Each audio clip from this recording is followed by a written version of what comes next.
This is your WWE Monday Night Raw review for Monday, October 16th, 2023. I am the Solomonster, back with you. Did you miss me? I miss you guys. It's been almost a full week since I've seen all of you. Tonight was another enjoyable episode of Raw here. I don't know if we should say that this is the second episode officially in the full-on Triple H era. Because, of course, all the news, if you are privy to all the news stories that have been published this week, and I talked about it on the podcast on Sunday, Triple H is leading the way creatively in WWE. He has been knighted by Ari Emanuel and Endeavor, and Vince McMahon was told to take a step back from the creative process. And so, if you watched the WWE shows last week, it was very apparent that Triple H has taken greater control over the shows. You can tell just based on the people who appeared on the shows, the people he is pushing on the shows. It just has a different vibe to it. And tonight followed more of that same pattern, but tonight was also a night where we had two championship matches, including the Undisputed tag team titles. On the line, with Cody Rhodes and Jey Uso defending against the former champions Finn Balor and Damian Priest. And we do indeed have, once again, new tag team champions. So they are playing hot potato here with these belts. The belts are back on the Judgment Day, thanks to an assist from Jimmy Uso. SmackDown's Jimmy Uso making an appearance tonight, costing his brother the Undisputed Tag Team title. So it looks like the alliance between the Bloodline and the Judgment Day that was forged several weeks ago between Rhea Ripley and Paul Heyman has not been forgotten. It is, in fact, in full effect, and it could very well lead to an alliance between the Bloodline and the Judgment Day when it comes to War Games, because one thing we learned this past week is that there will be a men's War Games match at Survivor Series this year. Now, we don't know whether or not there will also be a women's War Games match, but there will be a men's, that's according to Fightful. And so, if there is an active, ongoing partnership between the two factions, it just makes sense that this will feed into that as we get closer to Survivor Series. And I think that finish that we saw on the show tonight took a big step in that direction, but it also accomplishes something else. If you remember SmackDown on Friday, the season premiere of SmackDown, it was a big star-studded night. Roman Reigns was back to work. He had awoken from his slumber, and so Roman Reigns was back on television on Friday, and we had that little face-off in the aisleway between Roman Reigns and Cody Rhodes. All right, this little tense stare down, a little window into what the WrestleMania 40 main event is going to be next year. Roman Reigns was not happy that Cody Rhodes was on his show. Roman Reigns was not happy that Jey Uso was on his show. And so what this finish tonight accomplishes is that, in theory, with Jimmy Uso costing them the titles, Cody and Jey Uso can no longer appear on SmackDown. So he effectively did a favor for Roman Reigns by having them lose the Undisputed Tag Team titles, because in theory, and I keep using those words, Cody and Jey should no longer be allowed to show up on the Friday night show. Now, of course, I say that Jimmy Uso is a SmackDown star, and he popped up on Raw tonight, right? So who the hell knows what kind of rules they may or may not follow. But now that we have proper GMs assigned to both shows, we have Adam Pearce as the official general manager for Monday Night Raw. Nick Aldis debuted on Friday night, and so Nick Aldis is the general manager for SmackDown. Now, if you're going to have unique GMs for either show, then it would only make sense that you start to adhere to the rules of a proper brand split. You don't have people just randomly popping up on one show when they belong to the other, right? I'd like to think that there was some method to the madness here behind them assigning two general managers. I would like to think that Triple H, now taking the full reins of creative, is putting a little bit of thought into these things. So I would like to think a lot of things, but until I actually see how it plays out, we don't know for sure. So yes, it is silly to say, well, you could say Cody and Jey can't be on SmackDown, Jimmy was on Raw, but theoretically, he did Roman Reigns a favor with what he did tonight. But the other championship that was on the line was the Intercontinental title. This was promoted all week long. It was the match that I was most looking forward to on the show tonight. It was Gunther defending against Bronson Reed, right? Two big bulls going toe-to-toe, one-on-one in the ring. And they had an excellent match. This was my favorite thing on the entire show. This was the best match on Monday Night Raw this week. Better than the main event, better than any other match we saw all night long. I loved that championship match between those two guys. We saw some things in there that, you see Bronson Reed goes up for the tsunami every time he's in the ring, but when was the last time we saw Bronson Reed hit a superplex? I mean, look, I just did a whole countdown on the podcast on Sunday of the greatest moments in SmackDown history. So what do you think was on the list, right? Brock Lesnar and the Big Show, the big ring implosion from 2003. I couldn't help having just talked about this, but think of that moment as I saw those two men flying through the air and landing on the mat. And on a night where the crowd was mostly quiet. This was one of the quieter crowds that WWE has had. And they were quiet for the beginning of this match as well. By the end of this thing, they woke these people up, and they were reacting to the big moments and the big near falls. And then you had Gunther power bombing Bronson Reed, who was no small man. I love this match. Gunther, I continue to say, Gunther is the best champion in the entire company. And very likely he is the best champion in all of wrestling right now in any promotion. I don't think it's a stretch for me to sit here and say that. He's fantastic. And so tonight was yet another in a very long string of excellent television matches. And I'm just counting television. We're not even talking about pay-per-view. We're just talking TV, because the Intercontinental title doesn't get featured on every pay-per-view. But he has a nice little streak going for himself. Mention the Judgment Day. There is another member of the Judgment Day who has a championship, and her name is Rhea Ripley. And Rhea Ripley is going to be defending her title, we found out tonight, against not one, not two, not three, but four other women in Saudi Arabia next month at Crown Jewel. And one of those women just so happens to be Nia Jax. So this is exactly what I thought was going to end up happening here.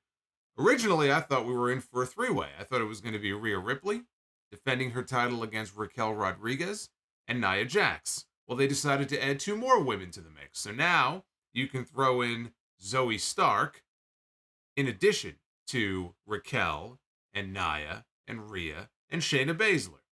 So we're getting a fatal five-way in Saudi Arabia. Now, do I expect that Rhea Ripley is going to lose her championship? I don't. But this is a 5-way match, which means that Rhea Ripley does not need to eat the pin in order to lose her championship. Now think about this. When we talk about the Judgment Day, think about this. We saw Dominic Mysterio a few weeks ago. He lost his NXT North American Championship to Trick Williams. And then he ended up winning it right back. Finn Balor and Damian Priest, they lose their undisputed tag team titles last month. They win them right back. Rhea Ripley is now going into a match where she does not have to take the pin to lose her title.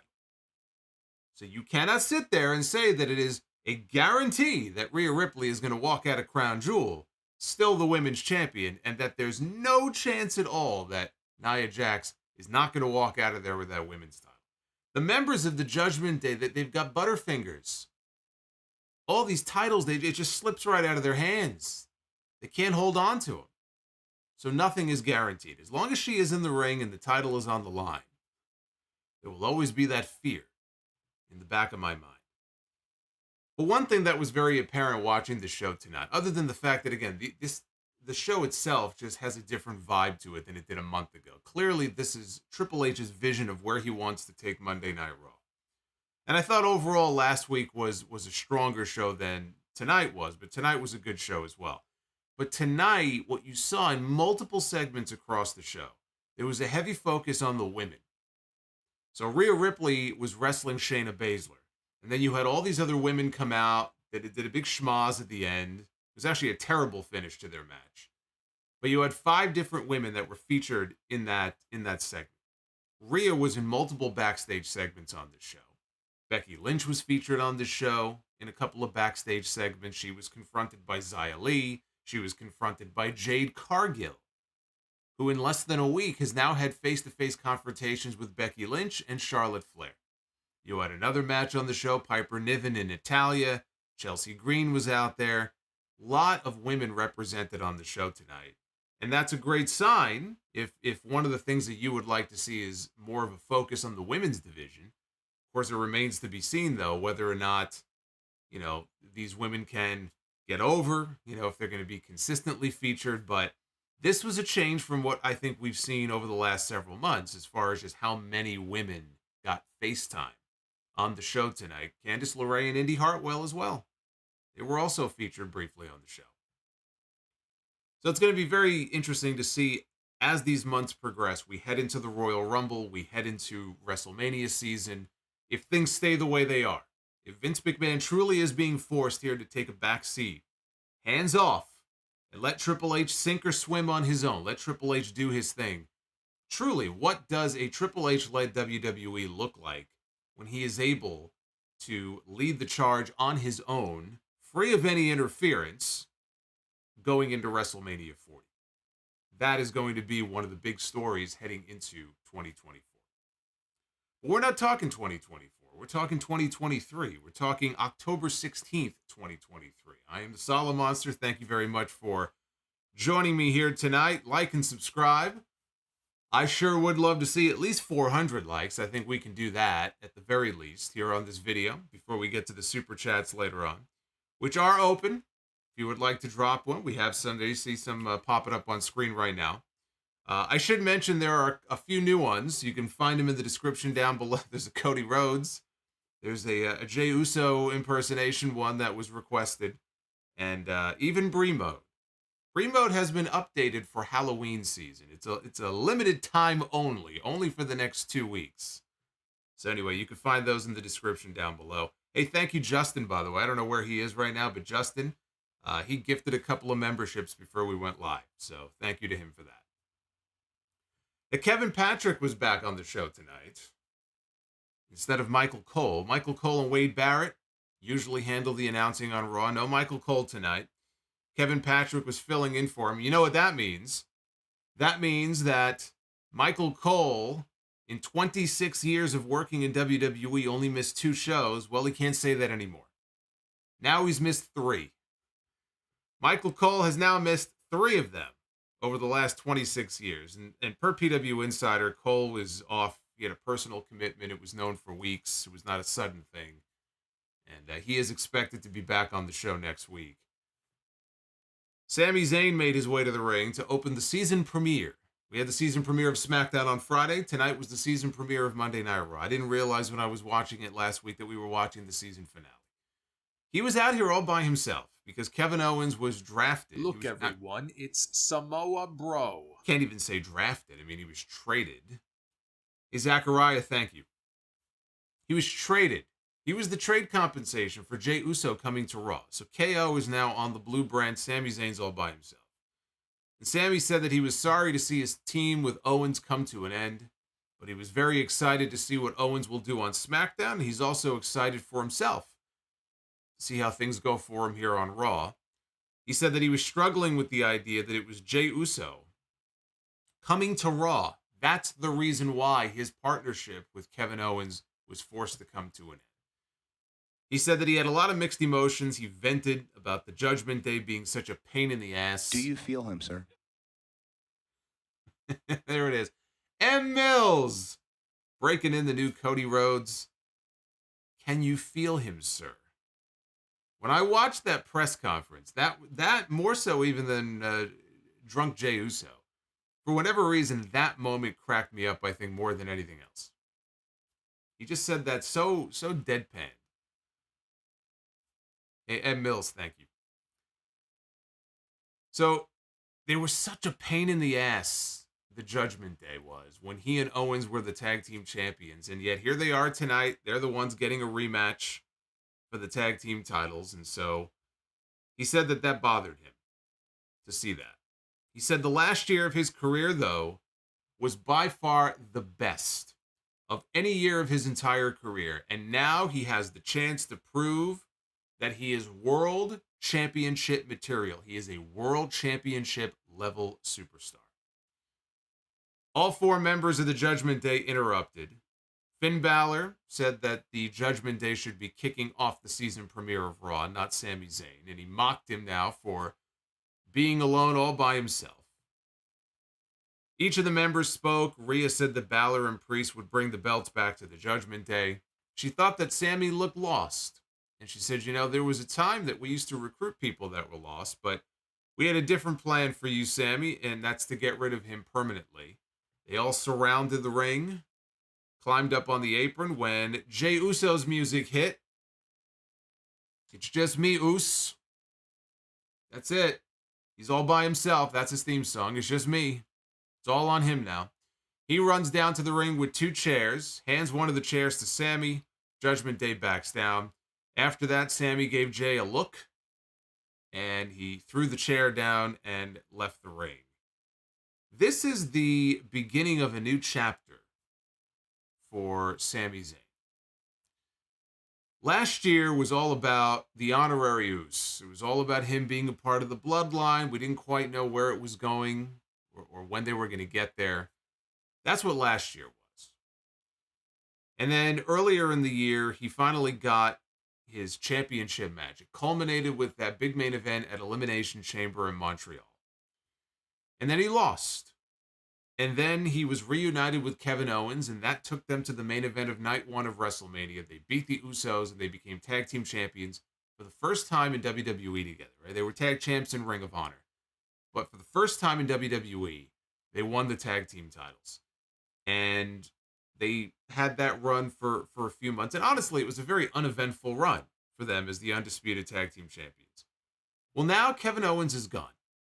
And he and Sami, they always seem to find their way back together. So at some point, these two will find their way back to each other. But for now, he's gone. And now Sami is all by himself. And if you listen to what he said during the promo here, he wants to prove that he can be a world championship level superstar, right? Which is something he's never done on the main roster. Raw, SmackDown, he's never been undisputed champion. Kevin Owens was, but Sami has never been undisputed champion before. He's never been WWE champion. And that now becomes possible because we have two titles. When he challenged Roman Reigns at Elimination Chamber, you had one unified champion in Roman Reigns. Raw has basically had an absentee champion, or up to that point had an absentee champion for months. because Roman Reigns, over the course of an entire year, would show up on Raw a handful of times. You'd still, if you use your hand, you'd still have fingers left over on your hand. That's how little Roman Reigns would show up on Raw. Well, now they have their own big gold belt. And all of a sudden, it becomes possible to imagine a scenario where Sami Zayn could very well end up becoming a world heavyweight champion. So the idea of Sami Zayn challenging Seth Rollins, or the idea of Sami Zayn challenging Gunther, right? What a feud that would be at some point. We got to get that at some point. Gunther and Sami Zayn, possibly for the world heavyweight title, maybe later next year. It could happen. As I think about that in my head, it becomes a lot more realistic. And I think that Sami absolutely has a much better chance now than he did 6 months ago of being a world champion here in this company. He will never be the face of the company the way that Roman Reigns is right now. He will never be the face of the company in the way that Cody Rhodes is likely going to end up being the face of the company, yeah, especially when and if he ends up beating Roman Reigns. But the idea that Sami could be the face of Monday Night Raw and hold one of the world titles, absolutely. And I think that's the story for him going into 2024. Can he do it? Can he do the one thing that he has never been able to do here in WWE on the main roster? And I'm not counting the NXT Championship, which, by the way, he had the NXT title for what, 2 months? We're not counting the NXT Championship. That's the one ultimate goal yet to be attained by Sami Zayn. That is now his new story. The tag team thing is over. This now is his story arc going into 2024. And hopefully, unlike earlier this year where you just knew... Oh, it's Halloween. Oh, my God. Oh, just when you thought it couldn't get any worse. It's like the Crypt Keeper version of Brie mode. Oh! Happy Halloween, everybody. Hey, Justin Hesse, thank you for the gifted membership. Oh, my God, I'm going to live to regret this, aren't I? Damn you, Noah. After a break, Jey Uso's in the back, and he approaches Sami Zayn. And Sami said, look, I just need some space. I just need some space. He appreciates that Jey had his back, but he saw Jey in the ring, and I just couldn't help but think that should have been KO. He said that should have been Kevin. He should still be here with me on Raw.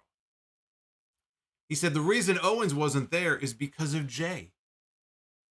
Actually, if we're being honest here, the reason that Kevin Owens is not on Raw is actually not due to Jey Uso. It's because of Cody Rhodes. So he's misplacing the blame here. It was Cody Rhodes who cashed in his political chips to bring Jey Uso to Raw.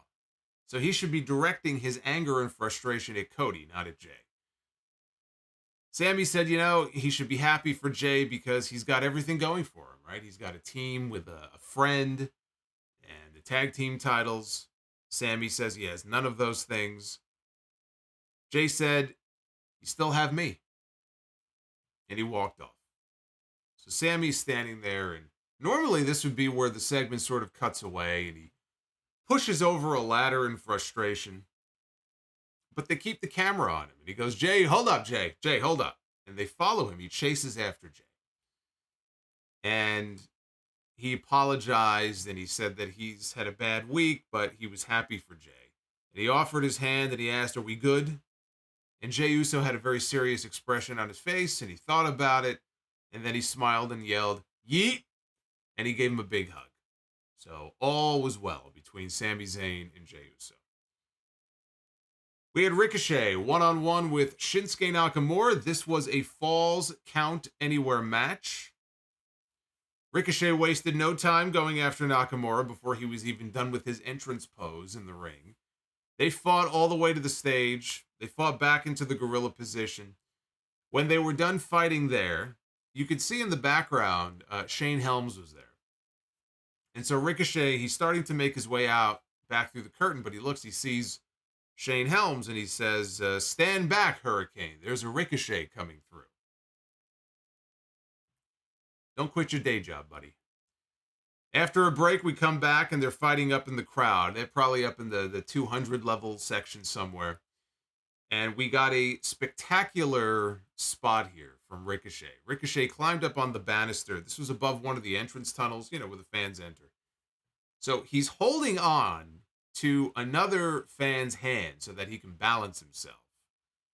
And he's standing on this banister right up above the tunnel entranceway, and he hits a shooting star press off the top of the tunnel down onto Nakamura and a whole group of security guards down below.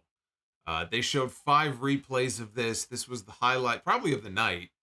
This was certainly the highlight of the match. And I felt this is the one moment, or one of the moments, but this was the moment on this show where Michael Cole's presence was missed, because Kevin Patrick, he had so little enthusiasm for this spot. If Michael Cole was there, he would have had a tremendous amount of enthusiasm, because it really was a spectacular spot. And this is one of those moments where I think the match and the show suffered for him not being there. Nakamura fought back, though. Once they got back to ringside, he grabbed nunchucks from under the ring. He hit Ricochet with them. Ricochet fought back. He placed Nakamura across a table that he had dragged out from under the ring. And Ricochet climbed back up to the ring and up to the top rope. Nakamura, though, he moved off the table. So in the ring, Nakamura hits the GTS. He makes the cover and Ricochet kicks out. Only got a 2 count out of the GTS. What a shitty move. Ricochet blocked a Kinshasa and hit an Enziguri, followed by a springboard 450 splash for 2. Ricochet went back to the top rope, but he got kicked in the head by Nakamura. That sent him flying off the top rope all the way down through the table that he himself had set up outside the ring.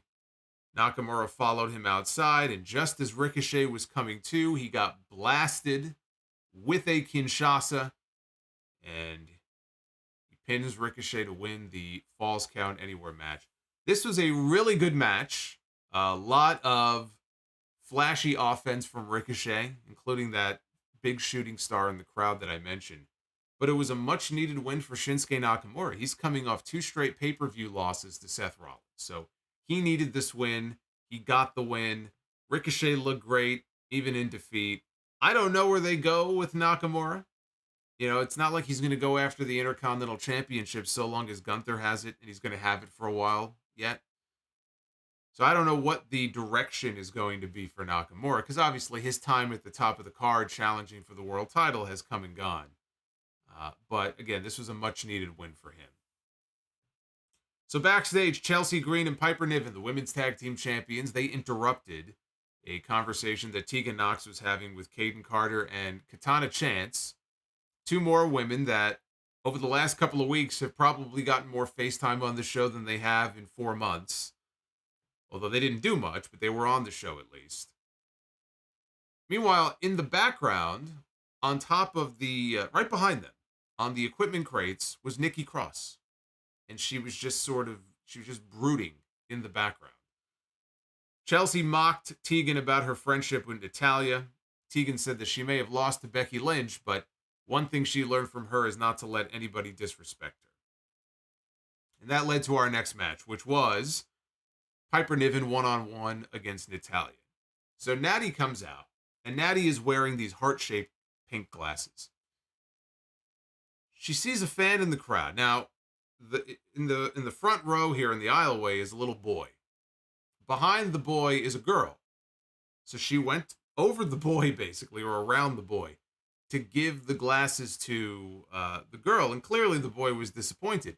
But the little boy, as Natty is giving the glasses, so the girl is wrapping his arms around Natty. And I'm pretty sure he copped a feel. So he seemed pretty happy when the whole thing was over. Late in the match, Natty set up for a sharpshooter. Chelsea Green climbed up onto the apron, and Piper Niven kicked Natty into Chelsea, which knocked her down. For some reason, this distracted Natalya. I'm not sure why. And that allowed Niven to throw her down to the mat. And then Piper Niven comes off. She hits a running crossbody, squashing her and pinning Natty. After the match, the women's tag champs, they double team Natty. until Tegan Knox ran out to make the save. He got a souvenir, says Daddy Ugarte. Yes, that he did. He got a souvenir. Look, he didn't get the glasses, but he got a souvenir. The kid was not going to leave empty-handed, so at least he'll always have something to remember his possibly very first time at Monday Night Raw. Can't fault him for that. So Natty and Tegan, they doubled up on Piper before she retreated outside. So it looks like we know what the next program is going to be for the women's tag team titles. We're looking at Chelsea Green and Piper Niven against Tegan Knox and Natalya. Backstage with the Judgment Day, Damian Priest is talking to Finn Balor, and he admits that, I kind of wanted to see JD McDonough get beat up last week, but he also felt bad seeing him get beat by Drew McIntyre. So Priest just wanted to, let's get revenge on Drew McIntyre for what happened last week. Because, again, he's upset he didn't get the chance to cash in his Money in the Bank, right? It was Drew that thwarted his attempt. So Dominic interjected because Balor was on board, with getting revenge on him. And Dominic pipes in and he reminds him, Rhea said to leave McIntyre alone. Ripley shows up, and they asked her, where were you? She said that she had to take a phone call, and Priest said that you've been taking a lot of those lately. She said, well, I've been handling Judgment Day business. And Dominic asked if she needed him at ringside later, and she told him no. She said that she would remind the rest of the division why Mommy was always on top, and the Judgment Day would remind the rest of Raw who runs the show. We had the World Heavyweight Champion, Seth Rollins, on his way to the ring to address the audience. I don't know whether to address him as Seth Rollins or address him as Cyclops, because this is what he came out wearing on his face. And I decided to grab an image of Cyclops to put them side by side because I can't tell the difference between these two. On the right is Cyclops, and on the left is our World Heavyweight Champion. This is our esteemed World Heavyweight Champion. What he is wearing on his body, let alone his head, I don't know. But this is the first thing I thought of when I saw Seth Rollins come out to the ring tonight. And think about this. This is probably one of the less ridiculous outfits that he has come out wearing. At least he wasn't wearing those big Mario boots to the ring tonight. I don't know what you call that. So Rollins, I'm going to leave that up too, just so you can soak in the ridiculousness of it. I'll leave it up there for a little bit. But Rollins said Drew McIntyre stepped up as the number one contender. And he remembered McIntyre saying that he wanted him at 100% when they meet. But then he didn't help him when Damian Priest attacked him. And he said McIntyre became his white knight only when Dominic showed up with the Money in the Bank contract for Priest. And so Rollins invited McIntyre to come out to the ring. So out comes Drew McIntyre. And he said that Rollins must not understand what 100% means because he keeps coming out here and he keeps standing in the middle of the ring. It's almost like he's just waiting to be ambushed. He said, look, I'm not going to be able to babysit you for the next 2 weeks. Rollins said that he could handle his own business, but he wondered if McIntyre could handle his own business or if he had enlisted help. McIntyre asked him to please elaborate. And Rollins had them play footage from last week. Now, I mentioned this when I was doing the review last week. There was a backstage segment on the show where Ricochet was being interviewed. I think it was when they alerted him that he was going to get that Falls Count Anywhere match next week with Nakamura. In the background, as the interview was taking place, you could see Drew McIntyre. He was sitting on top of an equipment case, and he was having a conversation with Rhea Ripley, which was never addressed. It's just sort of there for you to pick up on your own. And it was a subtle thing. This is the sort of thing that we really started to see a lot of last year when Triple H first took over as the head of creative. It was like these little Easter eggs that he would drop in the background of a lot of backstage segments. And I feel like when things started to change as far as Vince McMahon came back, we started to see less and less of that. And so Surprise, surprise.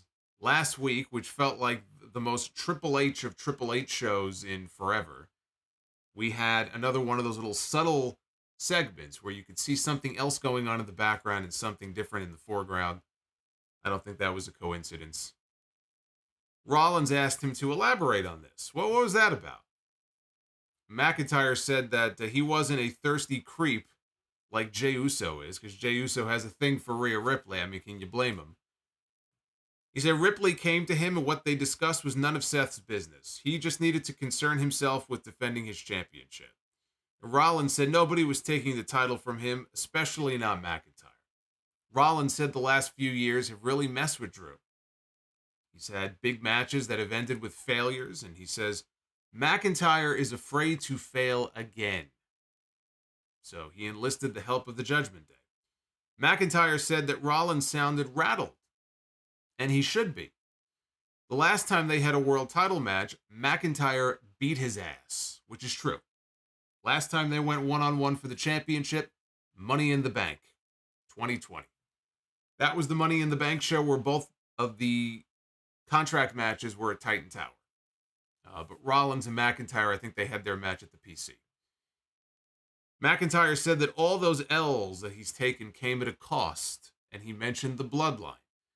Rollins cut him off and said, you need to move on, dude, from the bloodline, because the bloodline has clearly moved on from you. He told McIntyre to get over it. McIntyre said that Rollins was living his dream as champion, right? The fans were singing his song. There was a time McIntyre wanted that also, but when he achieved that dream and he beat Brock Lesnar in 5 minutes to win the WWE Championship, there were no fans because he beat him in an empty warehouse. I think it was like 4 minutes. I mean, think about that. That will go down as a WrestleMania main event. Technically, the WrestleMania main event that year wasn't even Drew McIntyre against Brock Lesnar. It was Drew McIntyre against The Big Show. For those who know, you know. But he said it was a tough time for the company during the whole worldwide pandemic, and they needed somebody to step up, and he stepped up. When he said that, the fans all applauded. McIntyre thought the moment passed, but he got a second chance against Roman Reigns in the UK. But the bloodline screwed him over, so forgive me if I'm not over it. He says that he has a third chance now, and Rollins will have to reinvent himself for the 53rd time after McIntyre beats him to win the title at Crown Jewel. Rollins said that he knew what McIntyre was going through. He knew how hard it was to get back to the top of the mountain. It took Rollins 4 years of scratching and clawing to get back to the top, but all he was hearing from Drew was excuses. Rollins said that he would beat McIntyre at Crown Jewel, and it would be the best thing to ever happen to him because for the first time in a very long time, McIntyre would have no one to blame but himself. And that was the mic drop moment for Rollins. He dropped it. He left the ring. Rollins went from goofy to serious. And he's much better when he's actually being serious than when he's acting like a clown. I still don't even understand what his gimmick is supposed to be. I really don't. I really don't. For somebody who is tuning into this show and sees this man as the world heavyweight champion, the face of Monday Night Raw, when he comes out there acting all goofy, I don't know what people are supposed to look at him and expect him to be. What is he supposed to be? Like, what's wrong with this guy? But when he gets serious, especially in like a promo like this, he's much better. I really like the way that they laid out all of the legitimate reasons that Drew McIntyre has to be upset, just in general. Upset with the bloodline, upset with Jey Uso coming to Raw, all of the opportunities that he missed because of the pandemic and because the bloodline screwed him. And Rollins making it clear that when I beat you, you will not be able to blame the bloodline. You will not be able to blame anybody but yourself for your loss. And it could be the trigger. If he does lose, it could be the trigger that finally gets him to snap and turn heel. But this is also, to me, the first time, I think, since he won the championship, that it really feels like, and again, he feuded with Finn Balor. They had multiple matches together. Money in the Bank, SummerSlam. He had the 2 matches with Shinsuke Nakamura. At no point during any of those matches or either of those feuds did it honestly feel like Rollins was in jeopardy of losing to them. You could have had a Money in the Bank cash in, but it never felt like he was in real jeopardy of losing to Balor, and even less so to Nakamura. This is the first time here as we go into Crown Jewel where it feels like, okay, I could see Drew McIntyre winning the World Championship. I could see him going heel and taking the title from Seth, and then Seth has to chase to get the belt back. He can get it back before WrestleMania, he can get it back at WrestleMania. But that's, to me, it feels like the first time where it feels like it's in actual real jeopardy. And then there's still the looming threat of a Money in the Bank cash in because Damian Priest still has his briefcase. Now, last week, Ripley told Priest before she went and had her conversation with Drew. Remember what she told Priest? She goes, I have a plan. And then the next time we saw her, she was having a conversation in the back with Drew. Maybe they have an agreement, where Drew is first in line. Should Priest cash in his Money in the Bank? It kind of flies in the face of what we saw last week because he stopped Priest from being able to cash in. But maybe, again, I think the conversation with Rhea came after that. It could be that there were promises made where he would be first in line should Priest cash in and win the championship. Whatever it is, the conversation they had is clearly leading to something. But we are getting ever so close to that Drew McIntyre heel turn. And they are taking their time with it. I just love how they're laying everything out and giving what really feels like a perfectly sensible rationale for the turn when it finally happens. I think I made the comparison a few weeks ago that there are parts of this, there are elements of this that remind me of Chris Jericho in 2008 when he started feuding with Shawn Michaels. He knew Shawn Michaels was lying and feigning an injury, and yet people cheered for him. And Jericho couldn't understand this. This man is lying to you. How can you cheer for somebody like this? And ultimately, Jericho is the one. The guy who lied was the babyface, and Jericho is the one who went heel. But I think the best heels, their reasoning or rationale for doing what they do is rooted in some sense of truth. And I think that's what we're seeing here with Drew McIntyre. So I love what they're doing with him. I think that they have done a masterful job of setting up the inevitable turn. Kevin Patrick acknowledged on commentary Logan Paul's win. He had a boxing win. And then they had footage of him when the fight was over, challenging Rey Mysterio to a match for the United States Championship. Somebody that he has been in the ring with before because, in fact, his very first match, it was him and The Miz against Rey and Dominic. And boy, has Dominic come a long way since then. But that was at WrestleMania last year. Was it last year? It was last year, yeah. WrestleMania 38. So then they had footage. Rey Mysterio went on the Michael K. show. And it aired on the Yes Network. And Peter Rosenberg is on the Michael K. show. And he's the resident wrestling fan there. And he does work with WWE as well. So he was interviewing Rey Mysterio. And he asked him about Logan Paul. And he said that, I want to hear what he has to say, on SmackDown this week. I want to hear him out. He's got a challenge for me as far as the when and where. So Logan Paul is going to be on SmackDown on Friday. Obviously, this is going to set up a championship match for Saudi Arabia. It's going to be Rey Mysterio against Logan Paul. And I could see a title change there. Poor Santos Escobar. Here I thought, ultimately he was going to be the one to end up with that title. But they could still do a turn eventually with Escobar and Rey, even if the U.S. title isn't involved. Logan Paul is going to be a champion in WWE. I think that was clear from his second match on, that this guy had the potential to one day hold the World Heavyweight title, right? But you don't put the World Heavyweight title on him right now. Logan Paul is a United States champion? I can absolutely see that. The only problem with that is he's not full-time. I have a problem with putting a title on somebody who is going to be showing up every now and then, whether it's WWE, whether it's AEW. It's one of the reasons I didn't care for Saraya winning the women's title in AEW because it doesn't feel like she's really full-time. And obviously Roman Reigns, him sitting at home and having, I think they went from WrestleMania to SummerSlam. and there was not a single televised title defense between WrestleMania and SummerSlam. It's ridiculous. There's no justification for that. You have these large swaths of time where he's not around. There's no title defenses. So if Logan Paul is going to commit to making more appearances on television, even if he's not wrestling every week, I would have no issue with them putting the U.S. title on him. So that's something I could see happening in Saudi Arabia if they match the two of them up. We have Johnny Gargano one-on-one with Ludwig Kaiser.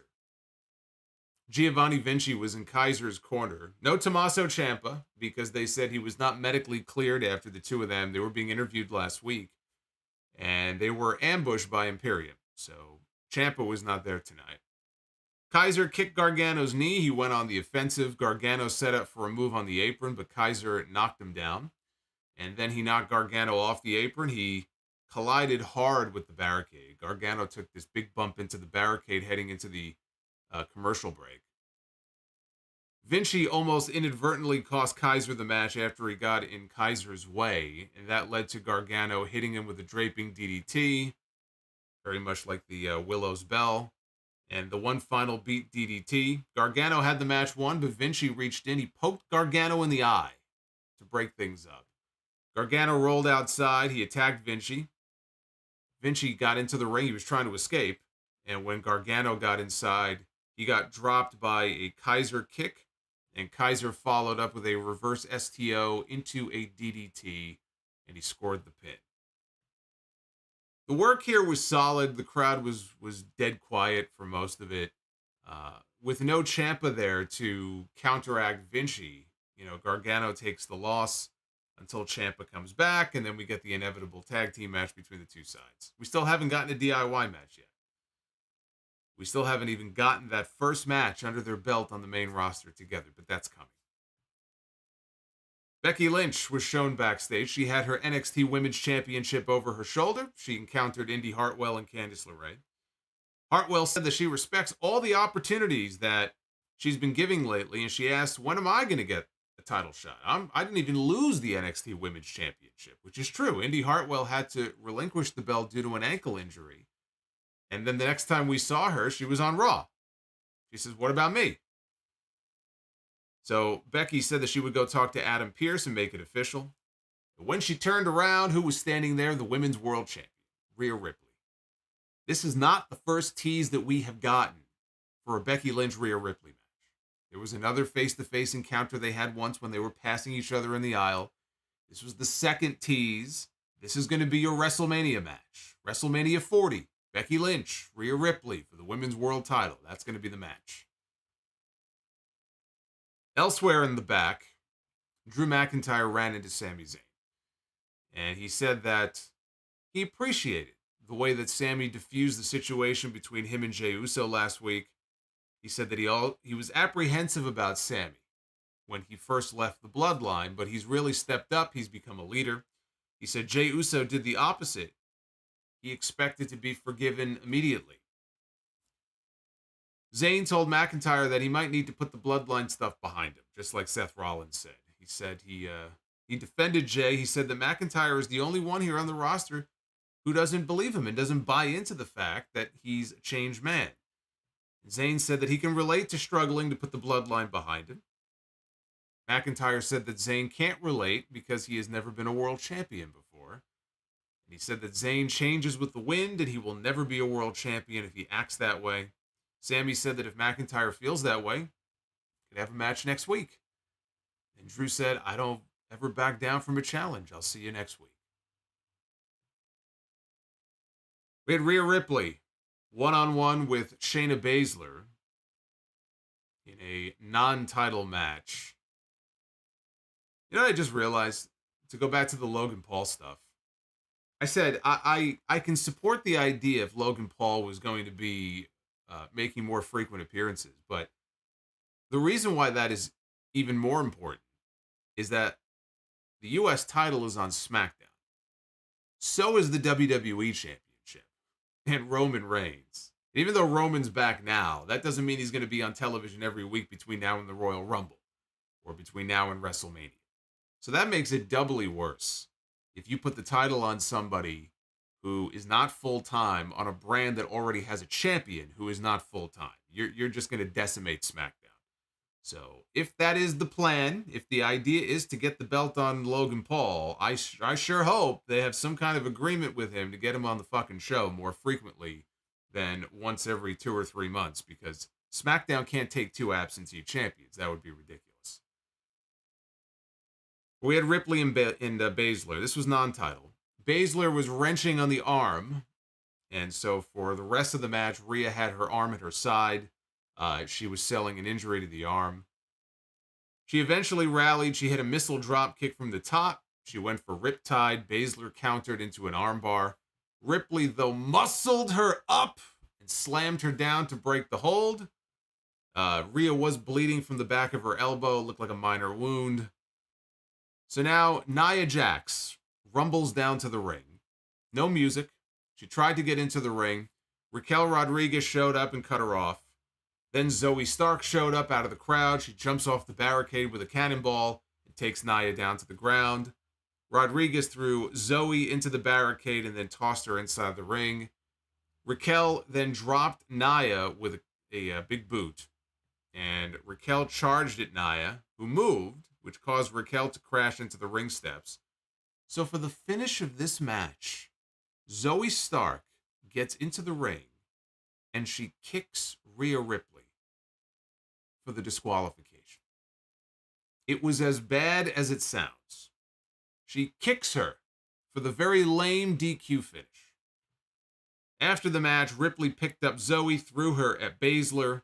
Ripley then turned her focus to Nia Jax, who was outside the ring. She drew an imaginary line on the mat and said, "This is a line you do not cross. Come on, you want some? Come get some." So Nia makes like she's coming to the ring. Rhea's ready for her. And she was still holding her left arm at her side. So she ducked a charging Nia Jax, who ate a super kick from Zoe Stark. She stumbled backwards. Rhea went to go pick up Nia Jax. And it was like Hogan trying to pick up Andre for the big slam, but she fell backwards when Stark kicked Nia, who fell onto Ripley. And so Zoe was the last woman standing at the end of all this. The match itself was too short to mean anything. The finish absolutely sucked. But they did this whole thing with all the women just running in and doing big moves to each other to set up what would come later in the show, the announcement that was yet to come. But as far as what they did here, I thought this was awful. This was an awful way. Now look, I can understand them not wanting to do a clean finish because they're setting up a fatal 5-way, but it was still a very lame finish. Backstage, Adam Pearce told Becky Lynch that he loved the idea of her defending the NXT Women's title against Indy Hartwell. He just had to check with Shawn Michaels first, but the match would take place next week if he gives the okay.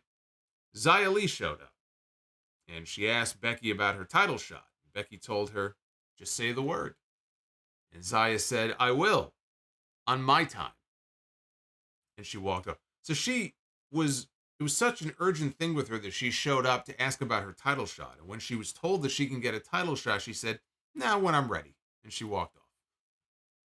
Okay. Jade Cargill showed up. She's been showing up everywhere. She's not doing much of anything, but she's showing up on all these shows. She was at Fastlane. She was at NXT. She was at SmackDown. And so now Jade Cargill makes her first appearance here on Raw, face-to-face with Becky. She looked at her belt. She said, "Nice title." And Becky told her to get in line, and then she left the room. Adam Pearce welcomed her to Raw, told her that you need a red version of what you're wearing. She was wearing a blue outfit. He said, "You need a red version of that." The belief is that Jade is going to end up on Raw. That's what PW Insider reported 2 weeks ago. That was 2 weeks ago, right? That may have been still when Vince still had some influence here on decisions like this. Now Triple H is doing what he wants to do. But it looks like Jade may end up on Monday Night Raw. And so for Jade, they have now teased matches with Charlotte Flair and Becky Lynch. And I don't expect either one of those matches to happen anytime soon. It may not even, I don't even expect those matches to happen within the next 12 months. But they've already teased those two for the future. And you know what? If Jade can progress, because Jade still has a lot of learning to do. She's still very inexperienced compared to the other women on the roster. She doesn't have as many years as they do. So she's a capable wrestler. I wouldn't call her a great wrestler once the bell rings. But if she can get to the point in working with women like this, that she can elevate her game and get to a point where, hey, you know what? She's really improved a lot from where she was. Jade Cargill against Charlotte Flair could be a WrestleMania match one day. Jade Cargill against Rhea Ripley could be a WrestleMania match, or against Becky. It's all going to come down to how she progresses. There's no reason to think that she can't get there. You know, even her talent level now being what it is relative to how many years she's been doing this, right, is not bad. And she checks off every other box there is to check. She can talk. She's got the look. She's got the presence. She's got the aura. She's got the company behind her. So if she can continue to progress in the ring, she's the total package. You know, the sky's the limit for her. Then we got to my favorite part of the show. Intercontinental Championship on the line. Gunther defending the title against Bronson Reed. Reed knocked down Gunther early on and then hit him with a splash in the corner. Gunther rolled out to the floor. Reed jumped up from the apron, jumped off the apron, ate a chop on the way down. Gunther threw another chop. He put Reed back in the ring. He was setting up for a power bomb. Reed stuffed the attempt. Gunther caught Reed in a sleeper hold, and Reed tried to power Gunther up, but he hit him with elbows, and then he reapplied the sleeper. Reed powered him up again and fell backwards, landed right on top of him. Reed went to the ropes for the tsunami. Gunther cut him off with a chop. Both men fought on the apron. Gunther tried for a power bomb or a pile driver, whatever it was that he was going for. He got back body dropped onto the apron, rolled down to the floor. As soon as Gunther gets back to his feet, here comes Reed with a diving shoulder tackle off the apron, takes down the champion, and that takes us into the commercial break. We come back from a break, and they are exchanging chops. Reed blocks a chop. He hits a headbutt. Gunther comes back with a clothesline. Reed follows with a thrust kick and a power slam, gets a 2 count out of it. Gunther's clubbing away at him. Reed, though, grabs him, and he hits a freaking Death Valley driver. Just drops him right on his head. Gets a near fall out of the DVD. Reed went for a running senton. Gunther got the knees up. He hit a running clothesline for 2. So they battle to the top rope. And Bronson Reed decides, you know what? I'm going to go all the way up top. So he climbs to the very top, and he hits a superplex as both men come crashing down to the mat. As I said before, having just done the countdown on Sunday on the podcast for the top moments in SmackDown history, I still had Brock Lesnar and Big Show on the brain. And as I watched these two men flying through the air, I couldn't help but think back to that moment and think, man, this would be the perfect time for a ring collapse here. But two masses of humanity here flying through the air. And it's weird, too. I say that about Gunther. He's in the best shape of his life. I mean, he used to be bigger, right? I mean, he used to be a lot thicker and pudgier than he is now.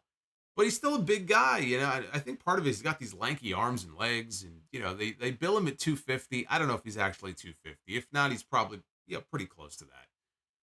But, we see him in there with a Chad Gable and some of these people on the roster. And, he is, I think, a bigger guy. Bronson Reed is a big guy, right? But he's very agile in the way he moves around the ring. And he can come off the top rope. And he can come off the apron. And he can do these things. So this is a huge spot, right? This big superplex spot off the top rope. Reed gets up. He heads right back up to the top because he is going to go for the tsunami. But he misses. And Gunther follows with a shotgun drop kick that sent Reed backwards into the corner. He takes Reed down with a clothesline. He goes up top, and he hits a giant splash of his own off the top rope. He covers Reed, kicks at it too. Crowd's feeling it now. The crowd was quiet for a lot of stuff on this show. And they were relatively quiet for this match too. But as they were doing these spots, it's building and building, and they're getting more and more into it because what's not to love? You got these two big guys beating the hell out of each other, right? That's what pro wrestling is all about, right? All the people that complained about the vanilla midget, indie flipping, like, you should love this shit. Bronson Reed and Gunther, I mean, this is what you should be living for here, right? What's not to like? So he kicks out of the Gunther splash, and people are buzzing now. After that, he gets the big guy out for a power bomb. Clean power bomb. He dumps him. He covers him. He pins him. He retains the championship. Clean in the middle of the ring. Gunther is still your Intercontinental Champion.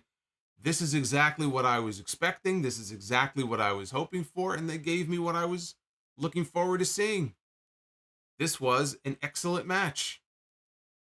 No surprise that Gunther would retain. I didn't actually think we were going to get a title change here. But Bronson Reed comes out of the match, even in defeat, looking strong. Gunther continues this great stretch of championship defenses that he has had on television, whether it's Tommaso Ciampa, whether it's Bronson Reed, whether it's Chad Gable. And you could lump in his pay-per-view matches this year as well, whether it's Sheamus, Drew McIntyre, Mustafa Ali. I wasn't really a fan so much of the Matt Riddle match at Money in the Bank. I think that was pretty short too. But he's just been on this incredible run this year. And it extends back to last year too, when he first won the title, the matches with Ricochet, Clash at the Castle with Sheamus, which was one of my favorite matches all year. He's just been on an incredible run. It's been a lot of fun to watch. And I stand by the fact that he's the best champion right now. Certainly in this company, if not in any company. I think he is the best champion. When he comes out, there's a different vibe than when a lot of other people come out. Everybody has a title, it feels like, especially in AEW. There's so many titles. Now, part of it is they have people from other promotions that work there, which is cool. But like when everybody comes out with a belt, they mean less, in my opinion. But when he comes out there and the way they have the presentation and everything, it's funny. If you would have told me 5 years ago, hey, they're going to call Walter up to the main roster, I would have said, oh, shit. That would have been my first reaction. Shit. One word. Things were very different 5 years ago. Who could imagine, right, that we would be in the position that we're in now? Vince McMahon iced out of his own, creative here in his own company. But here we are, and I have to compliment them. I can't say nothing but positive things about the way that he has been booked from the moment that he was called up to the main roster, even when Vince was still in full control. They've done a masterful job with him. It's why in 2024, you're looking at your next World Heavyweight Champion right here.